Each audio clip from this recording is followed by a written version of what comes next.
تريد الصديق؟ اتلتيكو مدريد هي اللي تستاهل تصعد نهائي وتلعب بالسوبر الاسباني. هسه يجي واحد ويقول لك محمد احنا نريد نلعب كلاسيكو ونريد ناخذ ثارنا. احب اقول لك يا عزيزي اسكت اسكت وقعد راحه وشفينا شر برشلونه.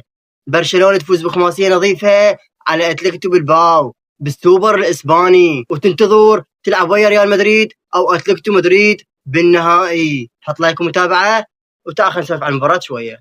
رافينيا حب يذكرنا بالهدف الخامس مال العام وسجل الهدف الخامس. رافينيا بالملعب اكل الاخضر واليابس، سجل الهدف الرابع وقلنا ما يخالف، تجي تسجل الهدف الخامس وتذكرنا بايام احنا اصلا ما نسيناها. ليش؟ وفادي العتيبي كسا قال لك الخامس من رافينيا والخامس من رافينيا. يا عم اسكت مو درينا.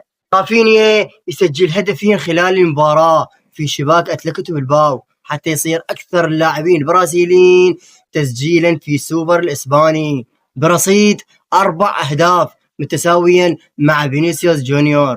برشلونه اللي ما راضي يرحم نادي السنه سجل 4 أهداف 19 دقيقه، يعني من الدقيقه 20 لحد الدقيقه 39 هم مسجلين 4 أهداف.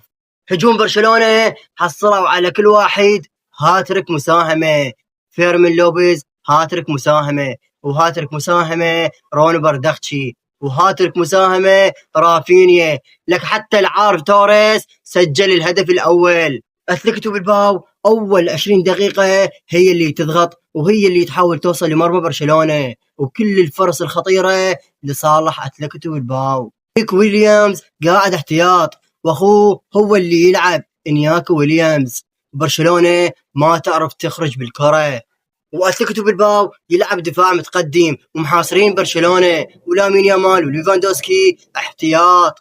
قلت ها هي برشلونه خارج السوبر الاسباني وراح نرتاح من عدها.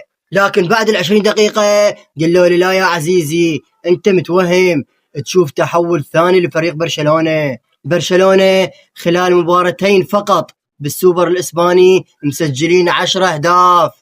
5 أهداف سجلوها على اتلتيكو بالباو، والخمسة الثانية اعذرني يا عزيزي ما راح اقول لك وين، روح انت بنفسك وابحث عنها بالجوجل وريحني. برشلونة تشوفوا بحصة تدريبية يا معودين ارحموا عزيزي قوما ذل. تشوف دفاع اتلتيكو بالباو حتى ممنوعات تقدر تعبر عليهم، وحارسهم اللي اسمه سيمون انا ما اعرف ليش هذا الحارس الاساسي لمنتخب اسبانيا، يعني ليش مو اخوان غارسيا اللي ثالث مباراة إله يطلع بكلين شيت. وبرشلونة للمباراة التاسعة على التوالي